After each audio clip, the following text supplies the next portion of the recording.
بسم اللہ الرحمن الرحیم۔ السلام علیکم ورحمۃ اللہ وبرکاتہ۔ میں ہوں عمر فاروق اور ہمارا channel the light of truth میں ایک بار پھر آپ سب کو خوش آمدید کہتا ہوں۔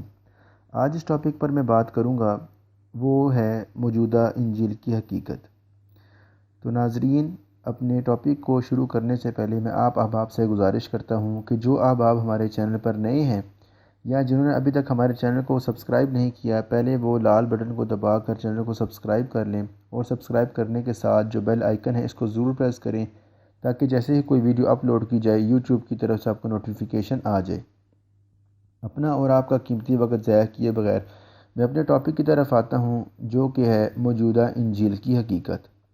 تو ناظرین اکرام، حضرت عیسیٰ علیہ السلام اللہ رب العزت کے برگزیدہ نبی تھے اور صرف بنی اسرائیل کی ہدایت کے لیے مبعوث ہوئے تھے۔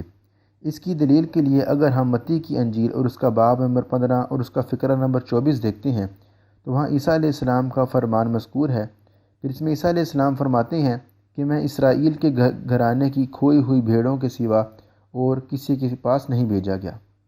اور اس کے ساتھ ساتھ اگر ہم متی کی انجیل اور اس کا باب نمبر 10 اور فقرہ نمبر 5 دیکھتے ہیں اور فقرہ نمبر 6، تو وہاں عیسیٰ علیہ السلام اپنے شاگردوں کو بھی یہی نصیحت کرتے ہیں، غیر قوموں کی طرف نہ جانا اور سامریوں کے کسی شہر میں داخل نہ ہونا، بلکہ اسرائیل کے گھرانے کی کھوئی ہوئی بھیڑوں کے پاس جانا۔ تو ناظرین اکرام، انجیل کی ان دو آیتوں سے ثابت ہوتا ہے کہ حضرت عیسیٰ علیہ السلام اور ان کا لایا ہوا پیغام صرف بنی اسرائیل کے لیے ہی تھا۔ حضرت عیسیٰ علیہ السلام کے پیروکار عہد نامہ عتیق پر بھی یہودیوں کی طرح ایمان رکھتے ہیں۔ مسیح حضرات جس کتاب کو انجیل کے نام سے موسوم کرتے ہیں، اسے عہد جدید اور نیا عہد نامہ کہا جاتا ہے۔ دونوں عہد کے مجموعہ کو کیتھولک فرقے کے ہاں کتاب مقدس اور پروٹسٹنٹ فرقے کے ہاں کلام مقدس کہا جاتا ہے۔ اسے عربی میں الکتاب المقدس اور انگریزی میں بائبل کہا جاتا ہے۔ ناظرین کرام، عہد نامہ انجیل سے مراد 4 اناجیل ہیں جو کہ مختلف لوگوں نے تحریر کی ہیں۔ مسیحی حضرات ان اناجیل کو آسمانی کتاب نہیں سمجھتے، بلکہ اس بات کا اقرار کرتے ہیں کہ ان اناجیل میں کوئی بھی انجیل حضرت عیسیٰ علیہ السلام کے عہد مبارک میں نہیں پائی جاتی تھی۔ اسی لیے امام علی بن احمد بن حزم الاندلسی سے اپنی کتاب الملل و النحل کے صفحہ نمبر 241 پر فرماتے ہیں کہ مسیحیوں نے ان اناجیل کے متعلق انسانی تصنیف کا اقرار کر کے ہمیں اس کے انسانی تصنیف کے ثبوت پر دلائل قائم کرنے کی مشقت سے آزاد کر دیا ہے۔ ناظرین کرام، اب ہم مروجہ 4 اناجیل کا مختصر سا جائزہ لیتے ہیں۔ اگر ہم انجیل کو کھولتے ہیں تو ہمیں پتہ چلتا ہے کہ اس میں پہلی انجیل متی نامی شخص کی تصنیف ہے اور اس انجیل کے 28 ابواب ہیں۔ دوسری انجیل مرکس نامی شخص کی تصنیف ہے جو کہ 12 ابواب پر مشتمل ہے۔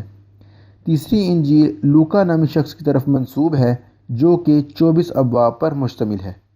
چوتھی انجیل یوحنا نامی شخص کی تصنیف ہے جو کہ 21 ابواب پر مشتمل ہے۔ ناظرین اکرام، آپ کو یہ بات جان کر حیرت ضرور ہوگی کہ ان 4 اناجیل کی تصنیف کا زمانہ بھی مختلف ہے اور ان کی تعین پر بھی مسیحی علماء کا اتفاق نہیں ہے۔ واضح رہے کہ حضرت عیسیٰ علیہ السلام کی دعوت پر بالاتفاق 120 افراد ایمان لائے تھے اور سب کے سب اپنا ایمان خفیہ رکھتے تھے۔ ظاہری اعمال میں یہود کے ساتھ موافقت کرتے تھے، یہود کے مذہبی دن سبت کی پابندی کرتے تھے۔ اگر کسی کا ایمان ظاہر ہو جاتا تو اس کو شہید کر دیا جاتا۔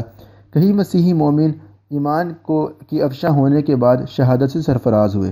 حضرت مسیح علیہ السلام کے رفع آسمان کے 300 سال تک مسیحیوں کی یہی حالت رہی۔ اس دوران حقیقی انجیل جو کہ اللہ رب العزت نے حضرت عیسیٰ علیہ السلام پر نازل فرمائی تھی، وہ بھی ان کے درمیان سے جاتی رہی۔ اس کے نام پر کئی انسانی تصانیف اناجیل کے نام پر مروجہ ہوئی، جو کہ کذب بیانی، اللہ تعالیٰ کی بے ادبی و گستاخی، انبیاء پر بہتان بازی اور فحش بیانی میں تورات سے بھی سبقت لے گئی۔ پھر ان مروج اناجیل میں 4 اناجیل، انجیل متی، انجیل مرکس، انجیل لوکا اور انجیل یوحنا کا طریقہ انتخاب کسی داستان سے کم نہیں ہے۔ مسیحی تاریخ کا دار و مدار اور ماخذ مذکورہ اناجیل اربع ہیں۔ ناظرین اکرام، اب اس بحث کو دیکھنے کے بعد ہم اس طرف آتے ہیں کہ یہ اناجیل جو ہیں یہ حضرت عیسیٰ علیہ السلام کی لکھوائی ہوئی نہیں ہیں، بلکہ عیسیٰ علیہ السلام نے ان میں سے کسی انجیل کو بھی نہیں دیکھا۔ ناظرین اکرام، ان کے لکھنے والے لوگ مجہول اور غیر معروف ہیں۔ کسی کی حیات زندگی پردے میں ہے تو کسی کی خدمات اور مذکور۔ انجیل کا ان سے دور کا بھی کوئی تعلق نہیں ہے۔ ان کی تصانیف مخصوص لوگوں کے قیام، مختلف حالات اور زبانوں کے موافق ہوئی ہے، اور اصل انجیلوں کی گمشدگی پر تمام مسیحی علماء کا اتفاق ہے۔